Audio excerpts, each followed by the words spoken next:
And welcome back, everybody, once again to this PCS Summer Split. Oh boy, we just had the fastest game thus far. We had it confirmed while we were on the break. Dewish team definitely speedrunning, unfortunately not to a victory. But we'll see if this next game maybe turns the tables just a little bit. Before we get underway, I do want to once again shout out our wonderful sponsor, CTBC Bank. After all, we are family. Now, Clement, Sem9 are also in the hunt for a victory, and they're going to be facing off against Deep Cross Gaming, who have been bouncing back to form on a 4-game win streak. This is going to be tough, but I do think there are opportunities, and Sem9 have certainly tried to shake things up. Yeah, well, as we look at the rosters of each team, we can kind of talk about what's been happening in Deep Cross Gaming land. For one thing, I think all of their players are playing on a very high level. 4 of their players are either 14 or 15 kills. So it's very difficult to single out a single lane here. Even Hana is popping off and shut them down. I just think all of them are actually playing at a very high level all together at the same time. They typically like to play more of a 4-man game towards the bottom side of the map. Look at strong engage options coming in from their support. For Leaky, he's mainly just kind of a tank blind pick guy into the top lane. A lot of Sejuani and not Nars coming in from him. And then the bottom side is where you see a lot of the parties really happening. I would say the most important thing about their draft is they like to hide Woody's pick. In the last couple of games, he's been going 4th or 5th pick on both blue and red side and coming up with things like the Ashe and the Rel.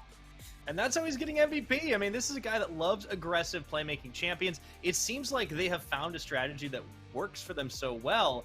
It just took him a week of the PCS summer to do it. I mean, you know, not to discount Nesty either. I think he's a man that's very polarizing in the mid lane, but he's finally picked up things like the Talia, gone to the Gallia that we knew he could play, and he's just becoming a roaming monster, helping to set up the plays. And Kriskata is just a hyper carry. He's classic. I think you gotta love what this player, you know, rookie in the spring split, still in his rookie season, has been able to bring to the team. And I think the experienced core of the mid jungle duo and the specific style of League of Legends they play, it is very weird, it is oddball, but it works for them.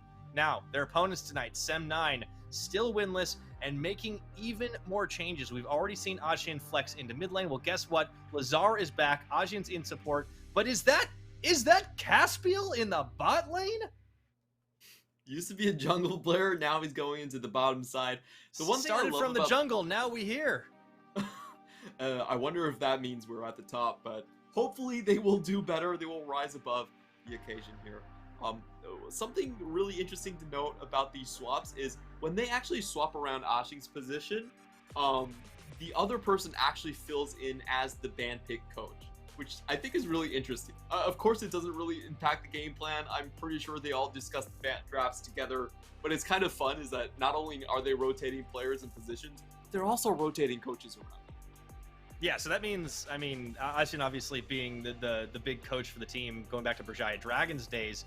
We'll talk about that in a minute because we do need to compare our 2 junglers as well. If there has been a bright spot, especially over the last season or 2 for this roster, I think it is Arashi. And you do see, even though his experience does start to fall off, he's still a part of a lot of the team's action. He's still where he needs to be, and he hasn't been a slouch on these new meta junglers. I think the problem is he just doesn't really have a way to impact the map as well as he'd like when his teams are just getting shoved in, or his lanes rather. Yeah, I would say Sem9 face a very similar issue as the team Dewish is that Dewish team, excuse me, is that they don't have a stable lane that they can play through. It's true that I feel like No Name is, I think, much more of a hyper carry, and we've seen him being put on things like the Kale, the Tryndamere, even the Nasus. However, those are champions that need a long time to scale. You can't really invest ganks into those lanes earlier on. You're not going to get a return on them. And then the mid lane and the bottom lane have honestly just been flailing. So Arashi is put in a very awkward spot where none of his lanes are going to come through for him in the early game. And he's kind of trying to just do the whole pattern thing. I feel like most of the time, the correct thing for Arashi to do is actually just to not show up on the map. If you don't show up anywhere, then the enemy at least has to assume that you could be anywhere. Exactly, but will it work? And that's the question. We are into picks and bans, Deep Cross on the blue side, Start by focusing mid as Lazar. The biggest thing we could say about him is his laning is improved, but they're taking away some comfortable champions, some strong champions, the Azir, the Corki, off the table. And Sem9 are going to answer in kind, at least with regards to the Swain that Nesty has been fond of, in addition to that Wukong. So we could be seeing DCG going for either Zeri first pick or the Seraphine. They've been one of the earliest teams to pick up the Seraphine pick. Very strong champion, and now it's been buffed on 12.12. We've really seen the pick rate skyrocket. The beat drop has been buffed with a longer stun duration. And interesting enough, they're going to leave both open right here. So the Zeri goes through immediately. Yeah, I guess this man to be in a handshake for Sem9. I'm curious to see what they do. As you mentioned, the ban pick, if we process of elimination, that means we've got Shidodo in for the ban pick, as well as, if I'm looking at it correctly, Philia. So yeah, Seraphine locked in. So we will get a clash down here at the bottom. It's going to be no name on the Nard, though, as they picked that one up very early. That kind of surprises me, given that no name has been one of the more steady players with carry potential. Yeah, Gnar really doesn't scream hard carry in the late game as some of these Tryndamere and Aces picks does go. So it feels like Sem9 are trying to take a page out of DCG's playbook. We have seen a lot of these Seraphine compositions. They're very mid-game focused. You have a ton of utility with your builds. Rylai's is typically in there. There's a lot of crowd control CC. She can be played in the AD carry position and the mid lane position. Both of these really work out, and in general, I think she's a great team fighter. You basically cover the entire river with your ultimate. So I do think Sem9 are probably going to try and fight for the bot side a little bit more than they're used to. I'm expecting some tempo picks, a little bit more skirmish potential coming in, much more early game focused from the jungler to come out and round out this composition. All right, well, Lazar, we've already seen a couple of games on Ahri, and it hasn't been really big, but I like that they're shying away from, things like the LeBlanc that have been less than successful. I mean, none of them have found a win, but at the same time, I think this gives Lazar something to do if his lane doesn't really get ahead. We don't really know what Nesty's going to be playing just yet. Could very well just be gangplank mid. You never know. Nesty's a surprise as they start by banning away some of the more neutralizing champions. The Lissandra is off the table. Deep Cross have removed center. So we do have DCG looking like they're going into something that is more about kiting, a lot of mobility, a lot of range coming in from them. I do think that they are going to be easing off of some of these early Drake fights, just staying around in the peripheral and seeing if they can pick off anyone that's coming out of these objectives. I think that's going to be the main game plan here. And it's going to be interesting to see what Nesty plays in this situation, because if we've looked at his champions so far, they're either melee range or roamers. And so far, both of these champions are being heavily targeted down. I don't think they will fit the composition necessarily. So it's entirely possible we could be seeing something new from Nesty here. I think that's always cause for celebration. As Sem9, they will just put the Nautilus into the bot side for Asin. This champion he's already played once before. Pair up with the Seraphine and see what they're able to get done here. Does give them some nice engage. Nautilus, of course, a favorite of the PCS all the way this year, and had quite a lot of play in the spring split across the world. Really fell off hard at MSI, feels like. Yeah, but still a lot of people. Oh, and there we go. We got our first Belveth. Let's go. I love this. All the talk about DCG, and we'd forgotten about the Belveth. Yeah, good shout on that one. It comes in. Yes, we're on 12-12, finally catching up with the rest of the world, and it's Hana who picks it first. Who'd have thunk? I can't wait to delve into this champion, but the general outline is that she's very close to being a Master Yi sort of champion. She's very reliant on just sort of on-hit damage, and she has these sort of mini resets that come in with her Endless Banquet that feel kind of Viego-ish, but you don't get the untargetable ability. Part of that is just extra HP. You get to dash around into her new form like that. So the general outline is, if she gets fed, if she's allowed to play around the top side, incredibly powerful champion, can push towers super fast, but does have a bit of a feast or famine dynamic to her. So we're gonna have to watch very careful because I feel like DCG, this is not a composition that is straightforward to run. It's much more about kiting, it's about keeping your distance, and then the person with probably the shortest range is actually the Bel'Veth. So either this Bel'Veth is going to shine, be an unkillable Mantis Ray monster, or she's gonna fall flat on her face. Yeah, I'm not surprised Deep Cross were the first team to bring this out, but I'm almost weirdly surprised it is going into jungle, because I would think of all the teams, Deep Cross would do something really wacky with it, but no, they're sticking to their guns on that. Bel'Veth is in the jungle, of course, as we would always expect. On the opposite side, Sem9, we get the Kindred lock in the last. We are seeing jungle rotate a little bit further down, and we saw now, I think with the last pick, it's actually going to be the Gragas. So Lazar facing that down should try to get some deletion on, but I do think Gragas has done a great job of being able to neutralize that. We saw it top lane, even in the losing matchup earlier today. What do you think about this Sem9 draft, Clement, with what they got for themselves? So if we look at the Sem9 draft, I think there's a lot of strong points across the board right here. We talked about mainly just the 4-man game that they like to play, and this is a pretty good 4-man composition. They don't have a lot of tankiness, so they substitute it with the Kindred, and that just means that you can stay alive in these fights a lot longer. However, I will say that this Kindred is going into a Gragas in the mid lane. I kind of forget the pick priority necessarily, but Gragas does very well into the Lamb's Respite. You just wait until the ultimate's up, and then you blow everyone away from it. So there is some sort of a counter dynamic here in DCG's part, but overall what Sem9 wants to do is you have that hard crowd control, you have the pick potential from the Nautilus and the Ahri, so you just try to play the 4-man game in the bottom side, and DCG don't really have the hard CC to go first in these situations. Well, I think for DCG's side, they're probably just going to play away from the challenge from Sem9.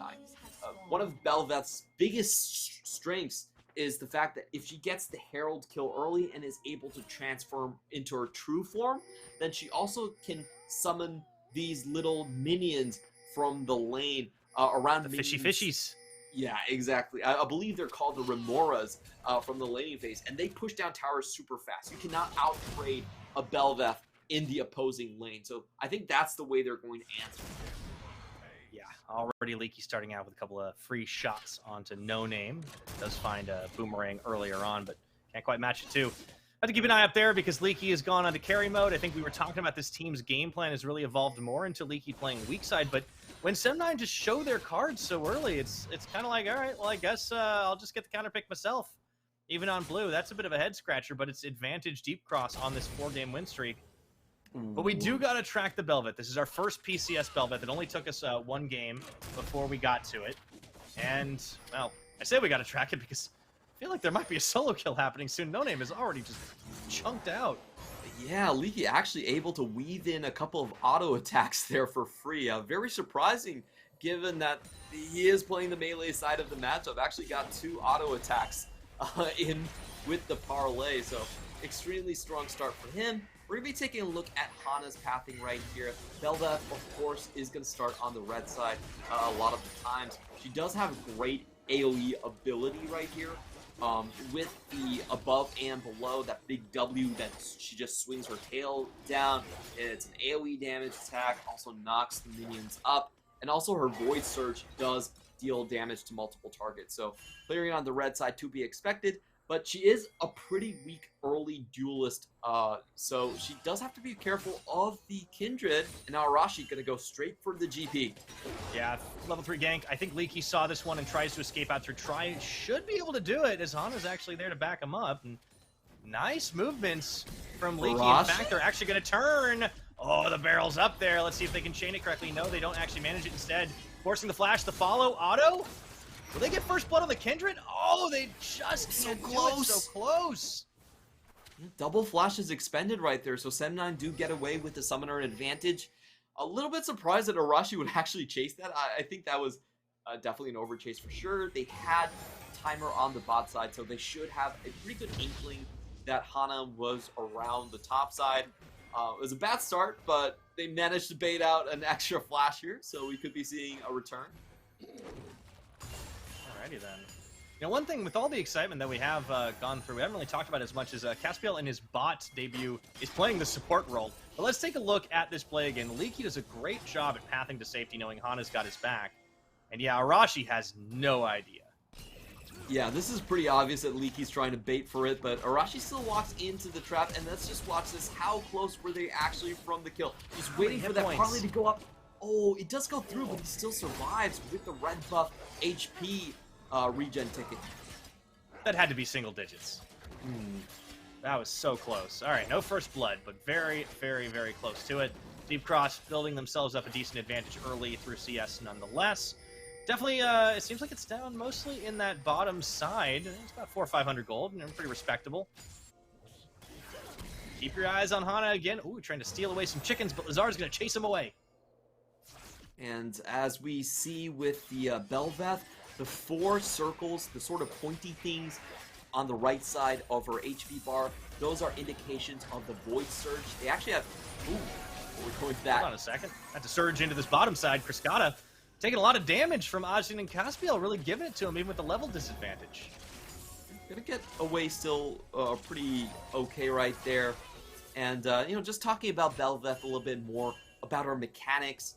If we see those cooldowns go down, they are independent, and she can move into these 4 cardinal directions. Meanwhile, Leaky, I think, he should be sensing something. I think he should be fine.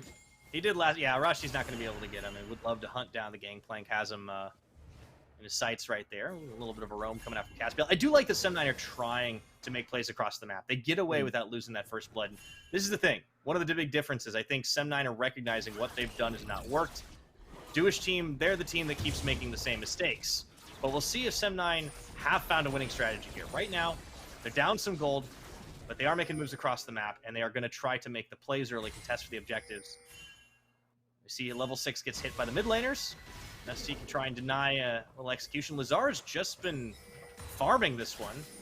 After level 1, really hasn't had much of an advantage against the Gragas.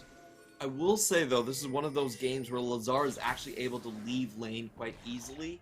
Nobody's going to harass the Ahri quite well. And even though the Gragas is very tanky, cannot be bursted down, he's going to find it quite difficult to move alongside. This could create a 3v2 with Sem9.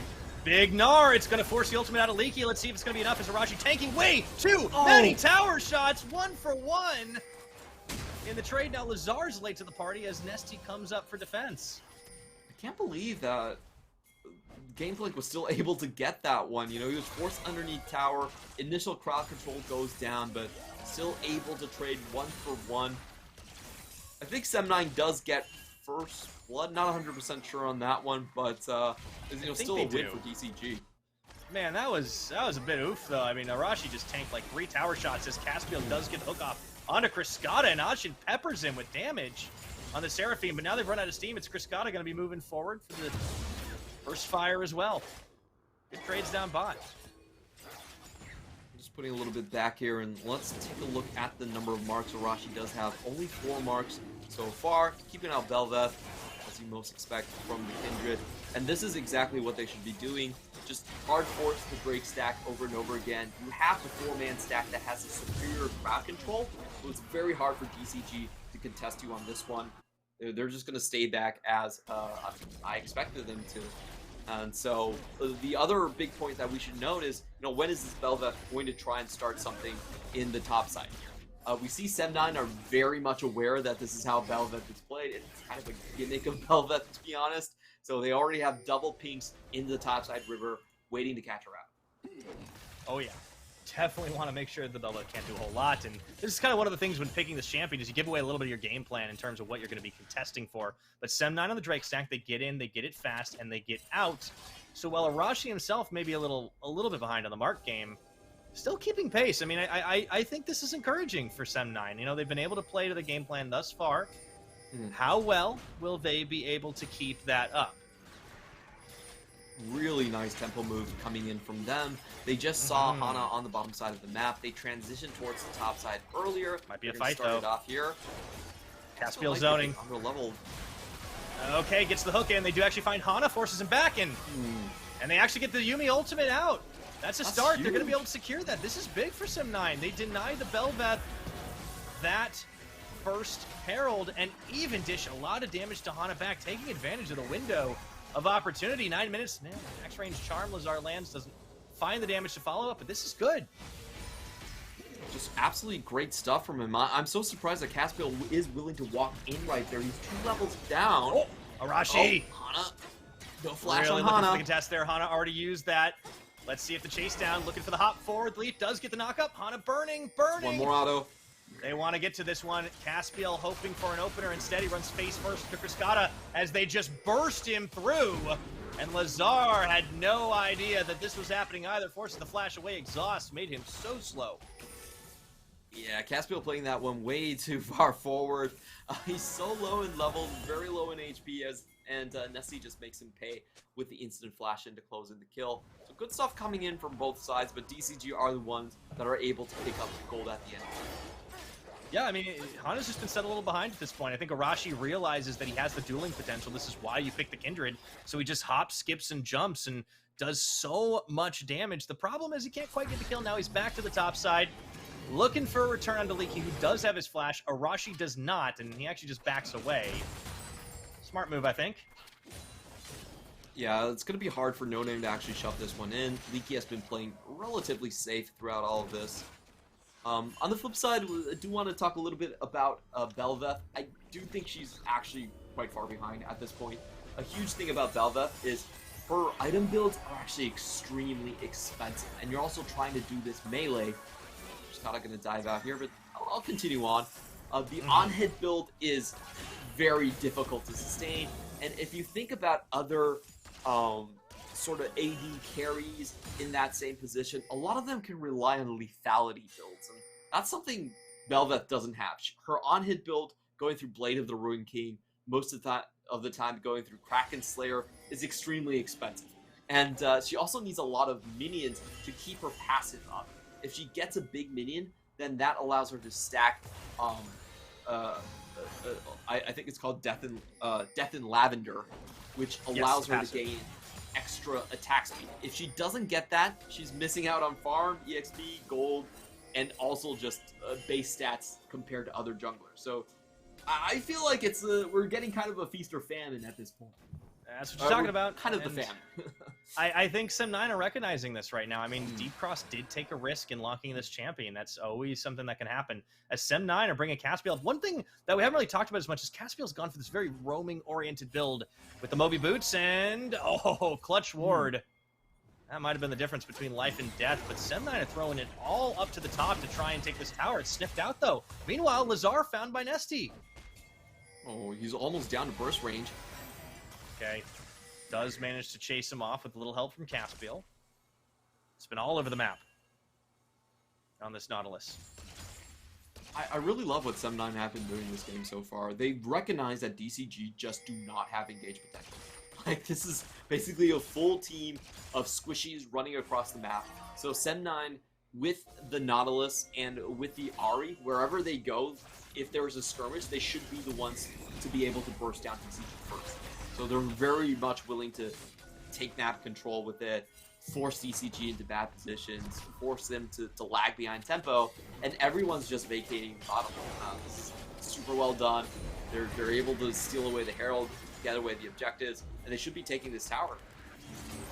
I think they're going to get it here, even with the teleport coming in from Leaky. That's going to... Oh, no! The timing was perfect on the Gnar!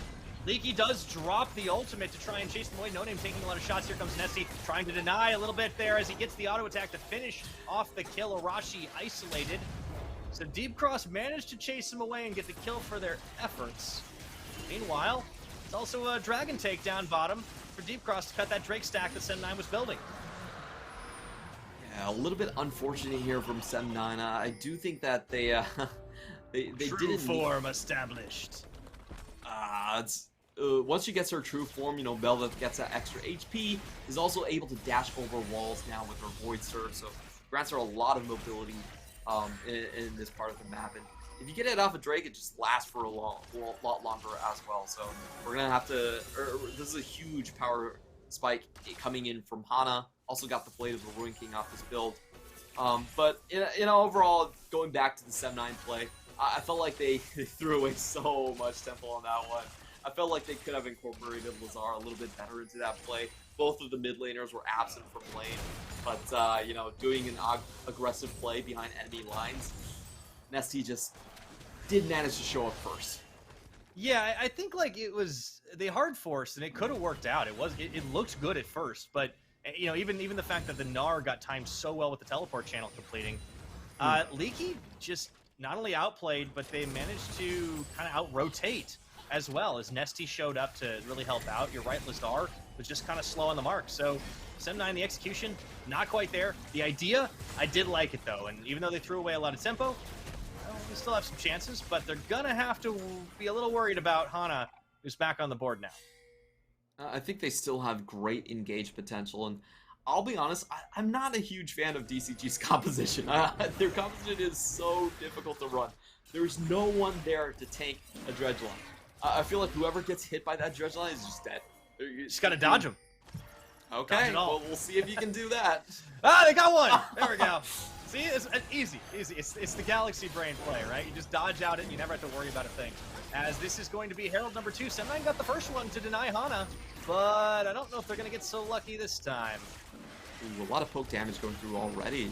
No name, no rage. They're going to have to give it up. Yeah, that's unfortunate. At least they're going to try to get something else on the map. Mid lane and bot lane, they should be able to get a couple of towers. This is first brick as well. The Sem9 do get some gold for their effort as Lazar gets knocked to one side by Nesty, but will not get bursted down. Hana, well, you got a Dragon, you got a Herald, and you got a Bel'Veth in true form. And this is a great time to just kind of look at the Remoras coming through. Massively nerfed on 12.12. It was a little bit strong. We are playing on the 12.12B patch, so the initial nerfs and then the hot fix nerfs did come through. We shouldn't really expect Bel'Veth to kind of pack the same power right here, but still very annoying. And you see those Remoras on the map right here. We have seen these pushes just finish games very early on, and you gotta not overtrade. Uh-oh. All right. That is the final chapter. Zoning no name away, meaning Shelly should get maybe one more charger. I think they can finish that off. Yeah, there we go. Still, 2 towers. They deny the match by Sem9 thanks to Leaky's cannon barrage. So that's the thing about a siege, is you kind of got to watch for that Gangplank ultimate. It's going to be a little bit rough to deal with. So that's a catch, though, as they find Kriskata out, who is just kind of snoozing on the long one, still trying to stay alive, actually manages to get away. I don't believe it. What? Nesty was there, but man, Spark Surge is a very balanced ability. I'm just going to say that. Very surprised that she's able to just waltz away from that one. Took everything to face, but she is lacking all of her mobility, and it's only 1 minute away from the ultimate. Ooh.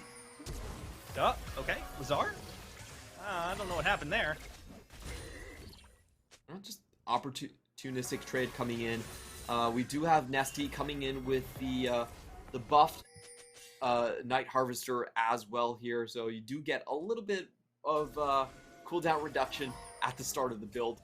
Not a huge buff, doesn't really matter after you completed the mythic item, but you know, it's there, so it's a small nod over towards that one. And I really want to see how Sem9 play this team fight, because I think this is their biggest chance for a massive snowball here. You have Kriskata with no summoners here, the Drake is coming up, and you're the one with the initiation advantage. You know, DCG can't really afford to sit up and siege when this Drake comes up. You do have that Seraphine that makes sieges so dangerous, so if Sem9 can find their way into the river correctly, I feel like they have a great opportunity to just catch people out. Yeah, it's going to require Sem9 to really have the poise to pull it off. We've seen some of their plays just fizzle because Deep Cross have picked them apart on the rotation.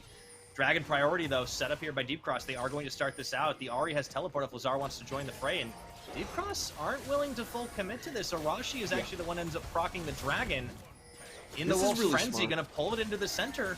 It might come down to a smite fight. DCG cannot be the team that funnels themselves into the pit. There are a bunch of squishy champions that rely on Kite. Oh, Wow, they actually did manage to dodge the dredge line. However, that's the second wind Nesty, effort. The barrel's going to knock him in. They delete Caspiel with the Riflazar in the back, but they just turn. They stay strong. That's the Sekira of the Dragon, and Sem9 are left without a prayer, but can they turn the fight? A big charm, and the Gnar up into the wall. They managed to find the damage. Nesty isolated. Kriskata and Woody might be the only ones standing. Double kill comes in for Ajin, but Kriskata is running wild. He's got one. He's got two. Woody gonna be the last one left. It's still a win for Sem9 at the end of the day.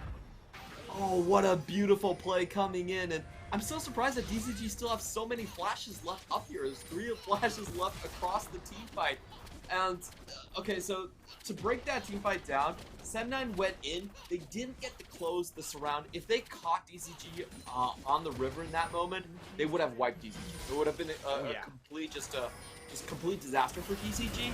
But they failed the initial start, and I feel like DCG got a little bit overconfident. Sure, it was a great fight, but they didn't pick up anyone else aside from the support. Lazar is able to stay away because there's no hard CC on this team, and you see Arashi able to kite back. Ashin with a great encore. Oh, that was beautiful from the brush too, and then you also see No Name with the most difficult Gnar mechanic to manage, the mid-jump transformation into the Mega Gnar ultimate. He pulls it off without a hitch, gets the Gangplank right off the bat, and the CC chain is done so well that DCG finished the team fight with 3 flashes still up. Yeah, I think the saving grace there for Deep Cross is that Kriskata just like hard carries 2 kills out because there were low health bars. He was able to duck, dip, dive, and dodge all over the place, and Sem9 couldn't quite end off the back of that. They did open the base thanks to No Name. He kind of beelined it for that bot side. So dust settles. We're 6-6 in kills, Clement. We're dead even in gold. But there is a Dragon advantage because Deep Cross got the secure here. Oh, dredge line pulls in Nesty. Goes golden. That's fine. Hana turns his attention over to Achin. Look at the damage. We're looking for that one. And oh, so much of the barrel. Not even needed for the shutdown into the final chapter. It's just AoE after AoE. As Woody even gets Arashi, and wouldn't you know it, 21 minutes on the clock. Baron is looking mighty tasty for that Bel'Veth.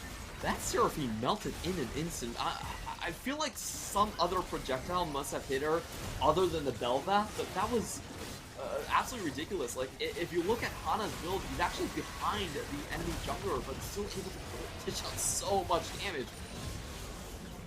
Yeah, this is Bel'Veth coming online. Baron is going to get taken down with only token resistance from the remaining Sem9 members, but even with that, they're still trying to make moves on the map. They should be able to finish off this mid-tier 1, get a little bit more standing gold for themselves. They do, to try and keep this one a little even. Let's take a look at that replay again, though, because you're right. Ajin's health bar disappeared so fast. I think Sem9 so far doing good, but Ashin ultimate kind of whiffs right here, and let's just watch the amount of auto attacks. Oh, Hana gets the isolated target on the Royal Maelstrom, which does give you massive amounts of damage, focusing on the lowest HP target. So you can't pick which target you're hitting, but if there's only one target, you don't need to pick. So he got the perfect scenario to get the ability off, deals massive amounts of damage, and you also stack true damage with the ability every 2 hits on the same target. Not to mention lifesteal. Yeah, it's just a tremendous ability. You're really going to have to get used to that. Sometimes dueling a Bel'Veth, you might think of her as just kind of like a 80 carry Mantis Ray that has very low range. But if she gets you in isolation, it's tremendously difficult to outdamage her. You do not want to duel this, and No Name knows that. Also, Nesty coming to the rescue, too. Taking a look at the builds as well. I mean, we see the Frostfire Gauntlet completed, and Rashi going to try to come and even the odds. So that Bel'Veth is going to be able to, get a lot of a bonus damage off. I mean, I really like that after the setback that Hana had earlier on, he's really been able to make this work. And Sem9, they're getting isolated, getting cut down to size. Caspiel's just not very tanky as he tries to dredge line away. Hana gets him and is able to get true form yet again. It's 25 seconds to Dragon. I don't think Sem9 can contest at this point. 19 seconds until Caspiel gets up again. And that was a beautiful cut from Nesty as well. He always has that explosive cast to make sure that Sem9 members can't come in to save their support. going to benefit massively off of this one. And it just feels like DCG, they found themselves in a rough position, but after the catch in mid lane, after the Baron, they're able to stabilize quite well. And I think their kite comp has really come online, and especially if you look at Cascada, sitting 4-1 and 2 right now. You two have double items onto the Gragas. Bel'Veth also building tanky here is, I think, something that a lot of people should pay attention to. I think some of the most successful Bel'Veth builds have actually not been straight on hit builds. A lot of them have been semi-bruiser-ish builds. But we see the Triforce builds actually work out quite well before the 12.12 nerf really coming through. You know, at the end of the day, Bel'Veth is still a melee champion. And I think that it's... Ooh, oh, okay, hold on a second. Nesty's actually getting isolated. But who is catching who here? Lazar gets bursted down. And now, even though they lose Nesty, I think Deep Cross Gaming are fancying their chances here as they try to send the barrel chain out. Leaky can't quite connect on that, but there's no tower to get back safely, too. Sem9 going to try to cover the retreat here in the 5v4. They're the ones in the back line. Here's the channel. Final chapter. They're trying to get that. It's going to be a big lightning crash, but dude, the final chapter, they just got to delete the Bel'Veth, and they will be able to do it. Arashi gets that kill, and the turn is real. Big shutdown. Lamb's Respite is on. Woody and Leaky running for their lives here as the damage dealers from that gangplank all dead. Flash is burned. Sem9 see the opportunity, the chase down. They're going to look for it. They need to pull the barrels, and they manage to get it, and they do. Find Leaky, deleting him off the map. Woody is the last one floating away on the magic book, but there's nowhere to go. And that is the ace. Sem9 shocking the world with the turnaround. What a beautiful play coming across the wall right there. Of course, Cascada, I do feel like they over-chase a little bit. Can they end? Let's see.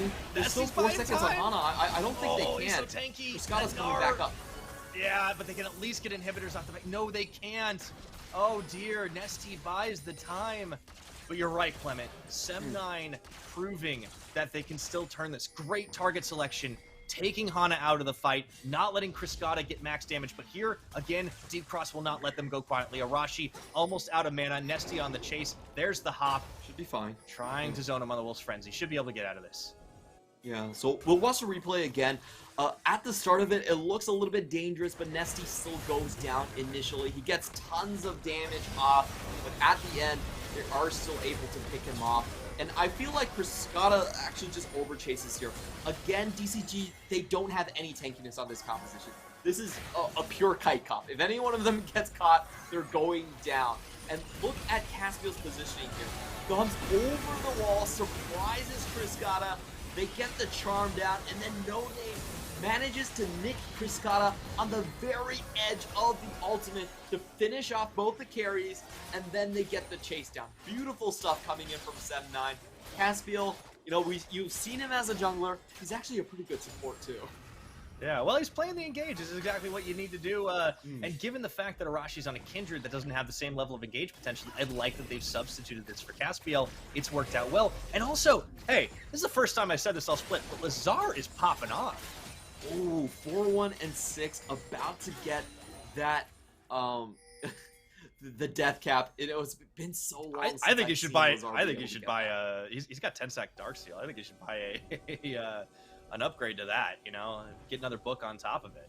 Oh, you might be reading the Morellos.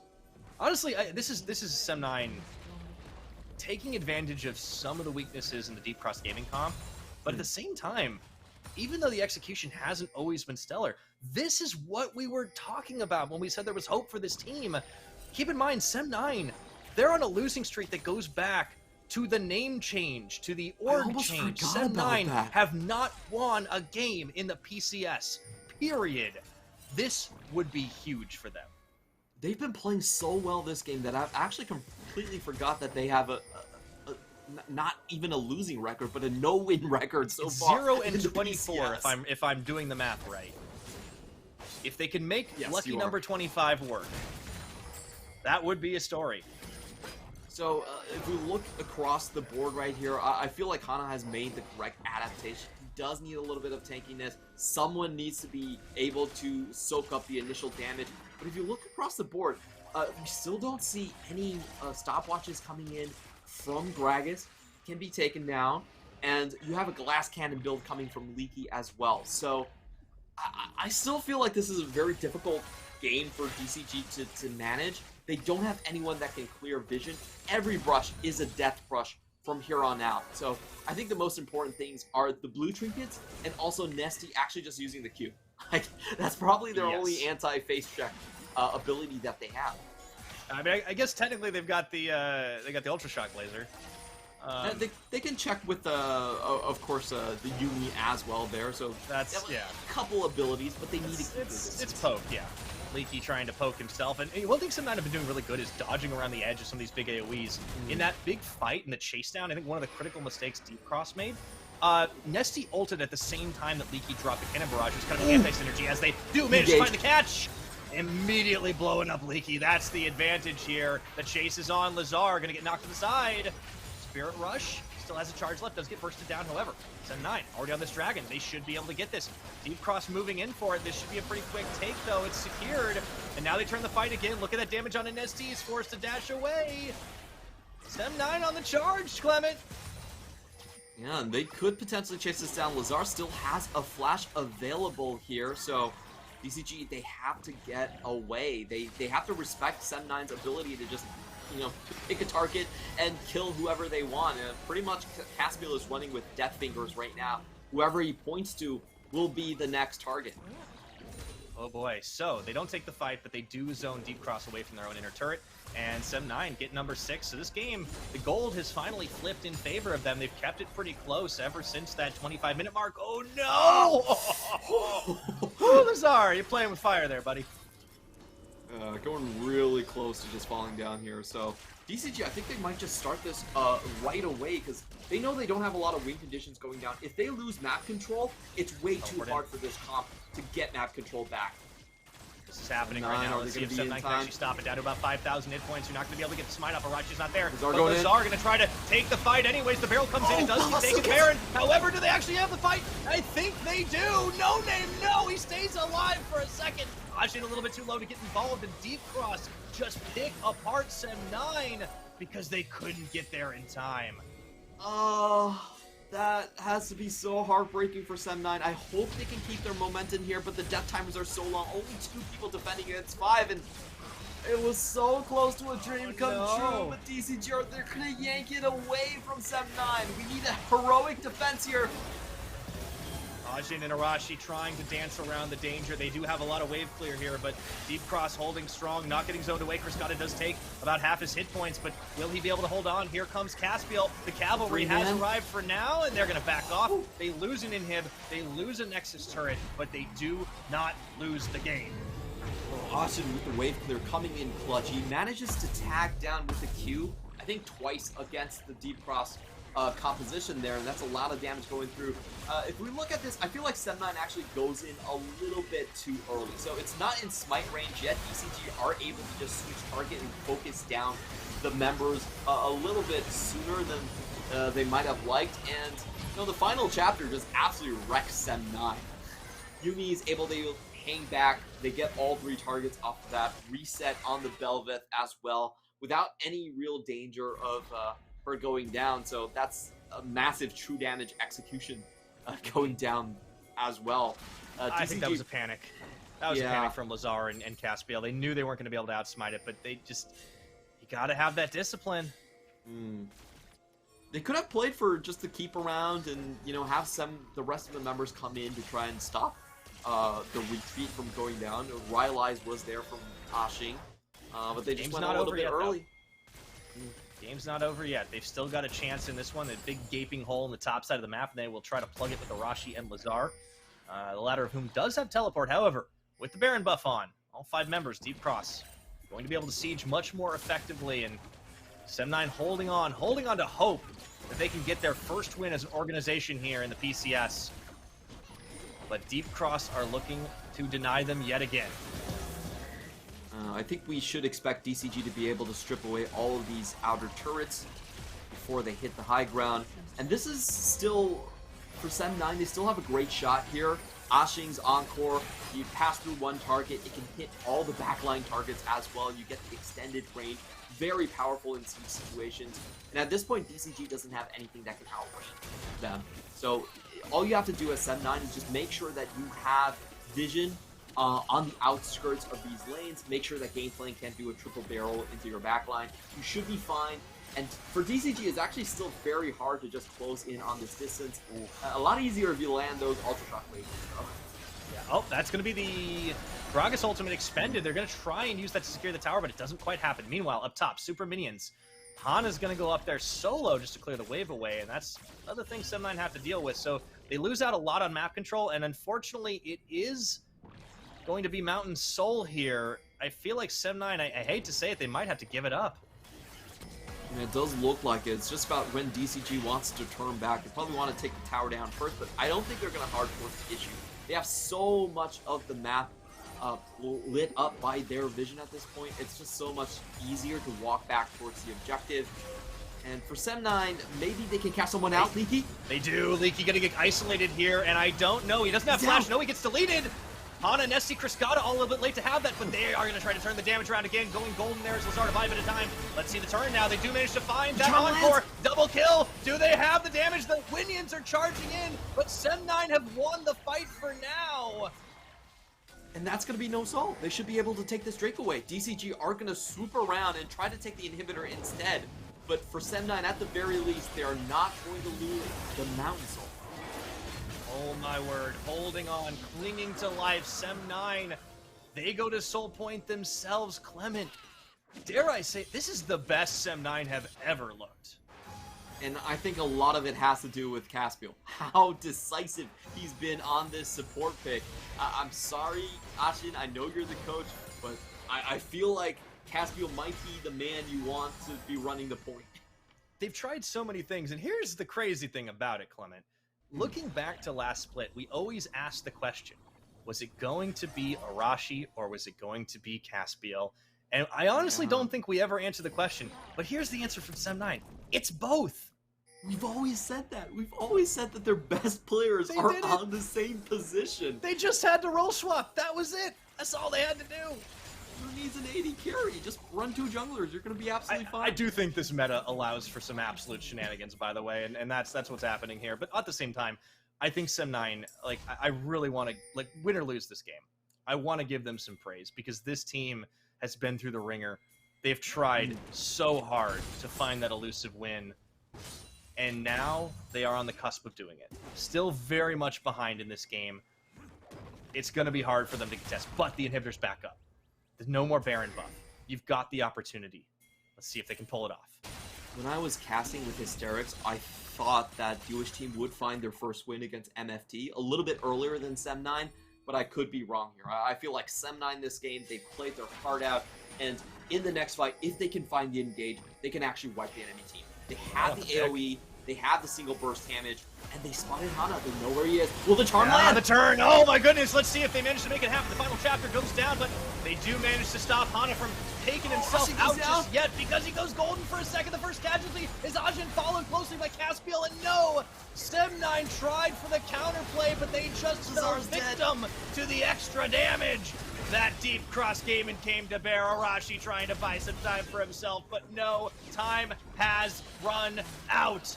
And I think the curtain is falling here on 7-9's chances. The final inhibitor there going to go down in the mid. No Name is the only man standing. And I think at this point, there will be no fanfare. There will be no victory. 7-9 came so close.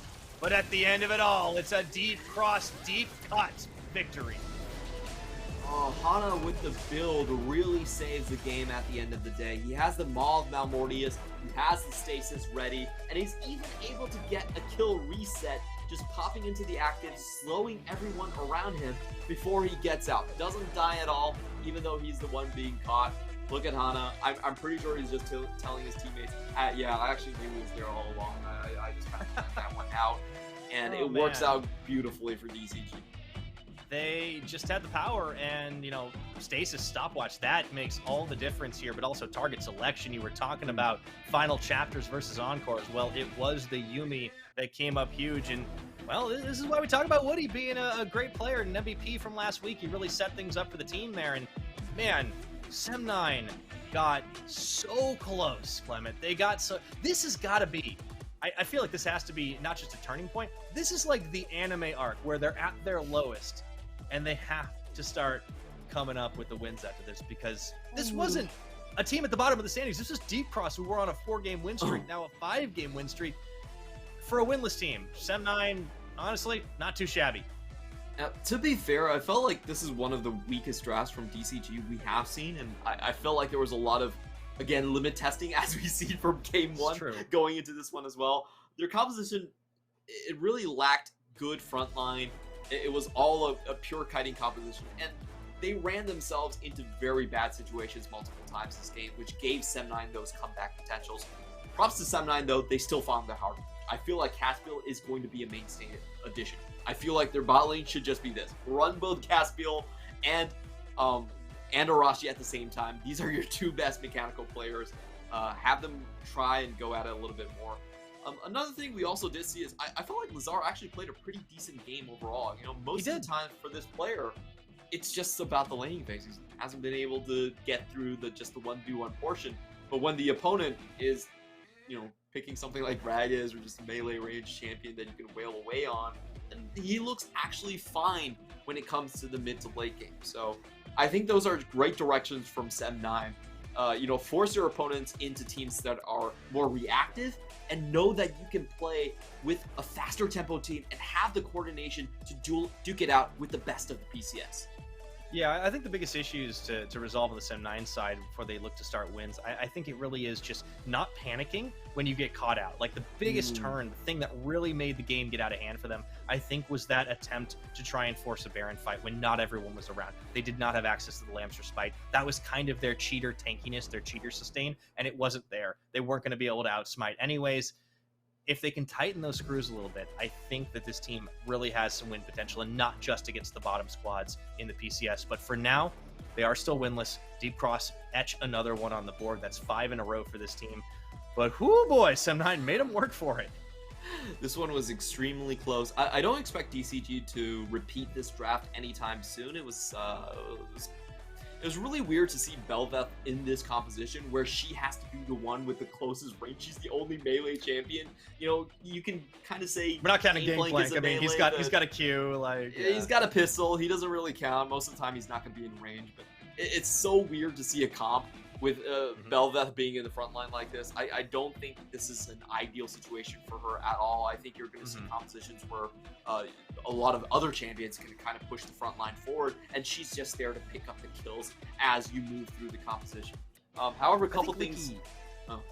Leaky did frontline a lot. He kind of got caught surprising amount of times, which I think this does kind of highlight why we're seeing him more on tank duty lately. He can be a little exploitable. You know, he is the one with the oranges, but a couple of these turns across the top of the map were definitely not necessary. I feel like that catch itself, they should have been able to take the Mountain Drake away from that one.